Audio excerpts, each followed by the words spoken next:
बच्चों, आज की इस वर्कशीट में 28 जून तक दिल्ली में कोरोना की स्थिति एक दंड आलेख द्वारा दिखाई गई है। आइए इन दंड आलेखों को और इन बार ग्राफ्स को हम स्टडी करते हैं। हम देख रहे हैं टेबल में यहाँ 7 जून को अफेक्टेड पीपल यानी संक्रमित व्यक्तियों की संख्या 28,936 है। ये देख रहे हैं हमारे पास ये अफेक्टेड पीपल का ये ग्राफ बना हुआ है। इसके अंदर 7 जून में इस दंड आलेख की ऊंचाई हमें दिखा रही है 28,936 अफेक्टेड लोगों की संख्या। इसी प्रकार 14 जून को 14 जून को 41,182 पीपल इस बार ग्राफ द्वारा दर्शाया जा रहा है। अगला देखिए 21 जून को 59,746 पीपल इस बार ग्राफ के द्वारा 21 जून को इतनी संख्या प्रदर्शित हो रही है। 28 जून को 83,077 ये ऊंचाई बार ग्राफ की हमें दिखा रही है इस संख्या को। तो हम देख रहे हैं ये सारे दंड आलेख की ऊंचाइयाँ संक्रमित व्यक्तियों की संख्या हमें दिखा रही है। आइए अब हम स्टडी करते हैं संक्रमित व्यक्तियों की संख्या को। संक्रमित व्यक्तियों की संख्या पहले हफ्ते में 7 जून में 10,999 है। ये हम देख रहे हैं 10,999। उसके बाद 15,823 ये जो संख्या है, ये जो ऊंचाई है 15,823 के लिए है। 21 जून को ये 21 जून के लिए है 33,013 ये ऊंचाई 21 जून की दंड आलेख की ऊंचाई 21 जून की इस संख्या को दिखा रही है। यहाँ पर रिकवर्ड रेट हमारे पास है 52,607। 28 जून की इस बार ग्राफ की ऊंचाई से हम रिकवर्ड पीपल की संख्या को दर्शाते हैं। तो इस तरीके से हमने बार ग्राफ को स्टडी कर लिया है कि ये हमें अफेक्टेड पीपल को दिखा रहे हैं और ये हमें रिकवर्ड पीपल को दिखा रहे हैं।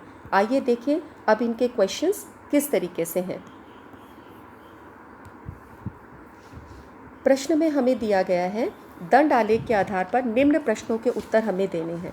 पहला प्रश्न है 28 जून तक कुल संक्रमित व्यक्तियों की संख्या कितनी थी। आइए हम लोग पिछला अपना ग्राफ देखते हैं। यहाँ पर 28 जून को कुल संक्रमित पीपल की संख्या, कुल संक्रमित लोगों की संख्या 83,077 है। तो हम अपना उत्तर यहाँ पे लिख सकते हैं 80,830,77।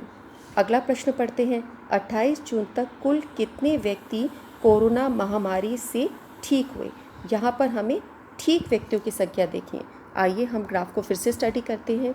ये ठीक लोगों की संख्या को दिखा रहा है और यहाँ पर 28 जून को ठीक व्यक्तियों की संख्या है 52,607। आइए इसको हम नोट करते हैं 52,52607।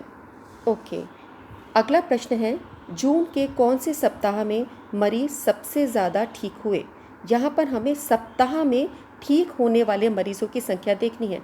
7 से 14 जून में, 14 से 21 जून में, 21 से 28 जून में। आइए फिर से हम अपने ग्राफ को देखते हैं। यहाँ पर हमें ठीक व्यक्तियों की संख्या देखनी है। ठीक व्यक्तियों की संख्या के लिए हम अगर 14 जून में से 7 जून का निकालना चाहते हैं तो हमें इन दोनों संख्याओं को घटाना पड़ेगा। घटाने पर हमारा उत्तर आएगा 4824। इसके बाद अगर हमें नेक्स्ट सप्ताह का निकालना है तो हमें 21 जून और 14 जून की दी गई संख्याओं को घटाना पड़ेगा। इन्हें घटाइए बच्चों और फिर इसका उत्तर निकालिए। घटाने पे इनका उत्तर आएगा 17,190, 17,190। अगले सप्ताह को निकालने के लिए हमें 28 जून और 21 जून की संख्याओं को लेके इन्हें घटाना पड़ेगा। जब हम इन्हें घटाते हैं तो हमारा उत्तर आता है 19,594, 19,594। अब इन तीनों संख्याओं को हम कंपेयर करते हैं तो हम देखते हैं सबसे अधिक रिकवरी रेट हमारा इस संख्या में हुआ है और ये संख्या किसके लिए है, इस सप्ताह के लिए है। तो हम अपना उत्तर अब लिख देते हैं। हमारा सप्ताह हुआ 21 से 28 जून। अगले प्रश्न पे हम जाते हैं। कोरोना के संक्रमण जून के कौन से सप्ताह में सबसे अधिक था? यहाँ पर हमें संक्रमण को यानी अफेक्टेड पीपल को कौन से सप्ताह में, तो अभी हमें फिर से सारे सप्ताह लेने पड़ेंगे, फिर से उनको माइनस करना पड़ेगा और फिर हम देखेंगे किस में सबसे अधिक संक्रमण हमारा ज़्यादा था। तो अब हमें किसको देखना है? संक्रमण को यानी अफेक्टेड पीपल को। तो हम इसको लेंगे, यानी हमें इस सारे को स्टडी करना है। तो पहले 2 वीक्स को जब हम माइनस करते हैं हमारा आंसर आता है 12,246। हम नेक्स्ट सप्ताह को जब हम माइनस करेंगे तो हमें इन 2 संख्याओं को घटाना है। इन दोनों संख्याओं को जब हम घटाते हैं हमारा उत्तर आता है 18,564। अब हम नेक्स्ट वीक को लेते हैं। नेक्स्ट वीक को जब हम लेते हैं तो हमें इन दोनों सप्ताह को लेना पड़ेगा 21 और 28 जून को। यहाँ माइनस करते हैं तो हमारा उत्तर आता है 23,331। अब हम यहाँ कंपेयर करें तो हम देख रहे हैं सबसे ज़्यादा अफेक्शन यानी संक्रमण हमारा इस सप्ताह में हुआ है। ये संख्या तीनों संख्याओं में सबसे बड़ी है, तो इस सप्ताह में हमारा सबसे ज़्यादा संक्रमण हुआ है। चलिए हम अपना उत्तर लिखते हैं।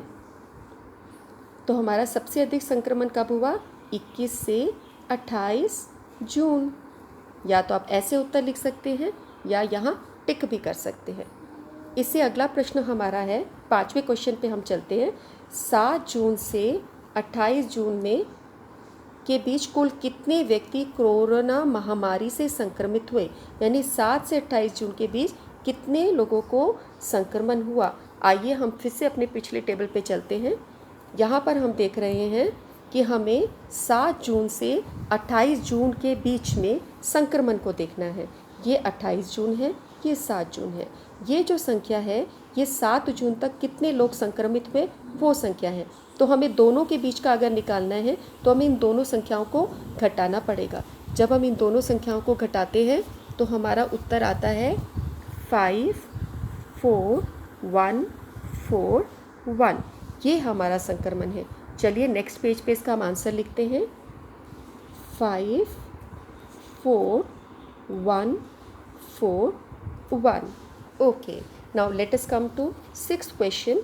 कोरोना के संक्रमण से बचने के कोई 3 उपाय सुझाएं। हमें 3 ऐसे उपाय सोचने हैं जो हमें कोरोना के संक्रमण से, कोरोना के इन्फेक्शन से बचा सकते हैं। बच्चों, अगर हम मास्क पहनकर बाहर जाएं तो हमें कोरोना का संक्रमण से 70-80% तक बचाव हो जाता है। So we should always wear mask when you go outside.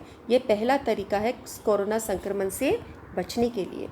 Wash your hands for 60 seconds after touching anything. किसी भी चीज़ को हाथ लगाने से पहले, हाथ लगाने के बाद 60 सेकेंड तक हाथ हमें साबुन से रगड़ कर अच्छे तरह धोना है। तीसरा उपाय क्या है?